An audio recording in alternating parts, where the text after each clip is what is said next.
joining us on the phone line right now. He is now a midfielder with the Montreal Impact of MLS, but he is also the first big transfer to come out of the CPL. He was with Cavalry FC last year, of course, the Calgary side that came in here and beat the Whitecaps in the Canadian Championship. And he's a Langley-born player. It's our pleasure to welcome to the program Mr. Joel Waterman here on TSN 1040. Hi, Joel. How you doing? Good, guys. First of all, it's an honor for me. My dad and I actually used to listen to TSN 1040 growing up, going to training and stuff like that. So, yeah, thanks for having me. I appreciate it. Oh, very kind of you to say. Making us feel very old, Joel. Making us feel very old. But thank you, though, for saying very kind of you to say. Of course. Young man. Well, I tell you what, why don't we start right there before we get into the terrific events of this week. You and Dad in the car going to training. It's a long road, and it takes a lot of people to get you there. Tell us a little about your road, Joel. Yeah, so I basically grew up in Aldergrove, BC, played in Aldergrove youth soccer till I was about 11. Then I transferred over to Langley from U12 to about 14. At that time, I was playing a couple years up, just based on the level of play and to get some experience with more physical players. And then went to Surrey United Soccer Club when I was 15 to about U18. I won actually 2 club national championships there, so it was a good run for me there. Went to Trinity Western University for 5 years. Got a degree in media and communications. Got drafted 14th overall for the CPL. I went to Cavalry FC, and then played 1 year with that club. Had some success there, and then obviously that led me to this point right now. So it's been, a long road. And in that time, I played with 3 different PDL clubs as well, just in the summer to keep fit and keep sharp. And so that all kind of led me to this point right here. Whitecaps have only had 9 MLS seasons, so it wasn't until sort of your early teens, mid-teens that, even that exhaustive dream would have been, front of mind for you. At what point did you think, hey, I could be a professional soccer player? When did that click in? Because, again, it's not a dream you hear. Maybe scholarship runs through the minds of people, but really there's only been a couple of options for a couple of years here. So when did it start to dawn on you? Yeah, I think when I first started to realize, I was actually really good at the sport and really started taking it seriously was probably U13 when I made the BC provincial team. And then from that point on, I kind of just had this vision and everything's been kind of measured up until this point. And, but did you dream pro? Did you dream job at that point? Yeah, I think so. I knew I was good at the sport. I knew I loved playing, and that was the main reason why I wanted to do it for the rest of my life. Obviously, there wasn't the CPL at that time, and there wasn't really an avenue in Canada. So I was thinking maybe overseas, maybe different European clubs, things of that sort. But, at that time, I realized I was one of the best kids in BC for sure. And then I just kept playing and, went from club to club. But yeah, it's been a dream of mine probably since 12 or 13 when I could really, fathom, okay, I'm pretty good at this. Let's see where this goes. And, I just try to put myself in the best possible situations to succeed at every club. And, it's a very unique way of kind of getting pro and something you don't really hear of often, but it's my story. So that's great. Yeah. Good for you. We're with Aldergrove's Joel Waterman, who has made history this week. He's the first CPL player who's sold to an MLS side, and he was sold to the Montreal Impact. Joel, tell us about your introduction to the game. How did you get involved in this racket? So I started playing soccer when I was about 5 years old.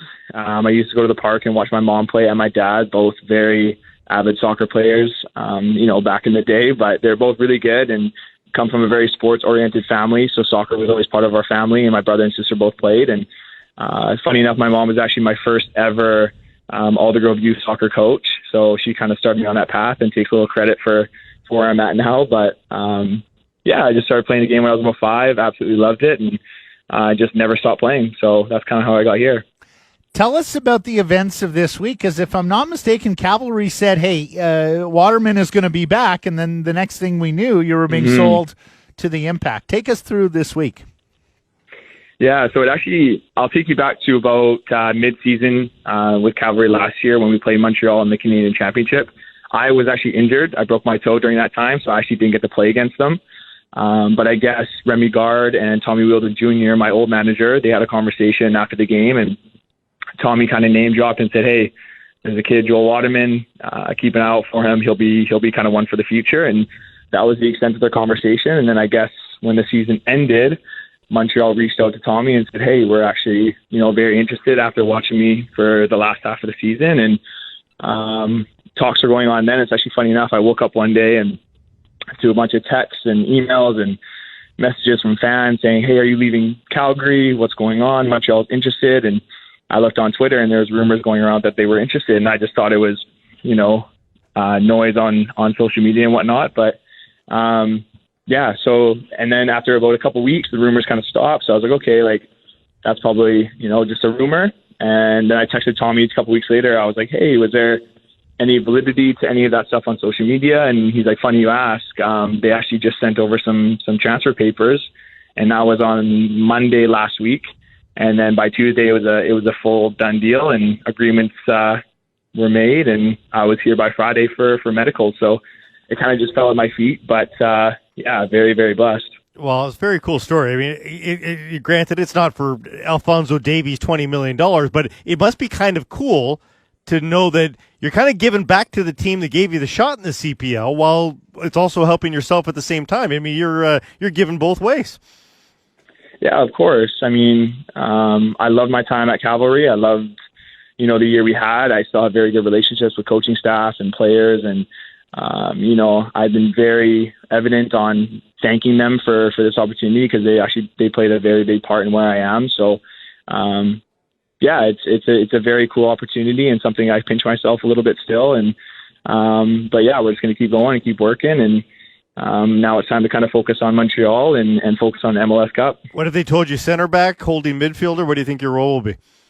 I think it's a bit of both. I think that's one of the reasons why they acquired me, and because I played center midfield growing up, and I played the 6 during my 5 years at Trinity, and then it wasn't until about 2018 with Foothills and Tommy Wheeldon Jr. that he kind of pushed me back because of the assets I have, the passing, the vision, the height, the stature of a modern day center back. And so for the last couple of years, I've been playing center back, but I see myself playing both positions and wherever I best fit in with the team. So I'm just here to do my job and to help the team as much as I can win.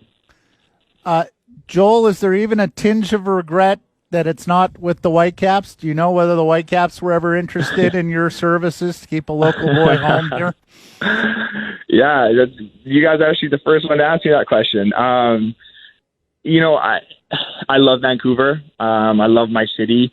I actually had a stint with the Vancouver Whitecaps when I was 18 for about a week.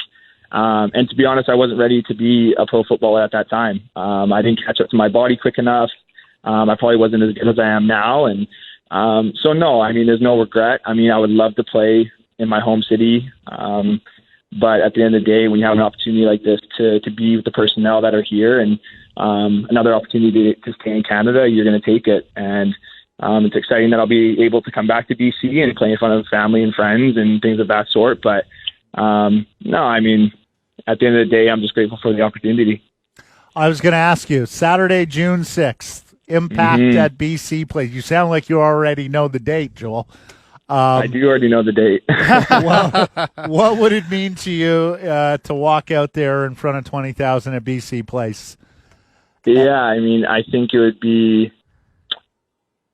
a lot. I think it would be a wonderful moment, not only for me, but the village I have behind me, my family, my friends, everyone that knows me from Vancouver. I think it would be that moment where you go, okay, this is, why we drove him to training. This is why we did all these things for him to get to this point. And I think it'd be a very special moment for me personally as well, to be playing professional in my own city in front of my own friends and family and fans. But, at the end of the day, if I have a Montreal Impact jersey on, I'm going there to get the 3 points. So, yeah. It's something that's been on my mind and something that I'll think about probably up until the date. But it'd be a very special moment for me for sure. Well, you mentioned the village behind you, and it certainly takes one to get an athlete to this point in their career. Let's shout out some names here, Joel. Captive Vancouver, BC audience here. Who do you need to thank?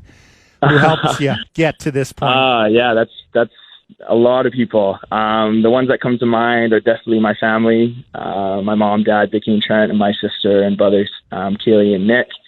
All my teammates from university and Cavalry, and Mike Sheeran, my Trinity Western coach for 5 years.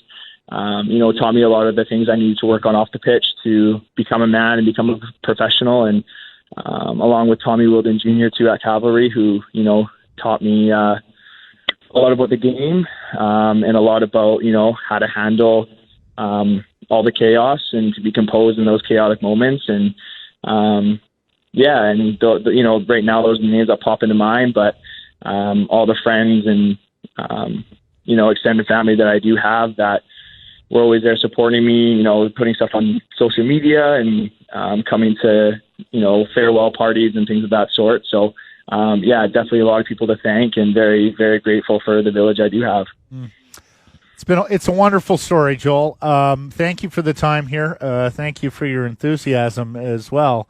And early happy birthday. I understand 24 is coming next week. So go out there, have a blast, and we'll see you June 6th, okay?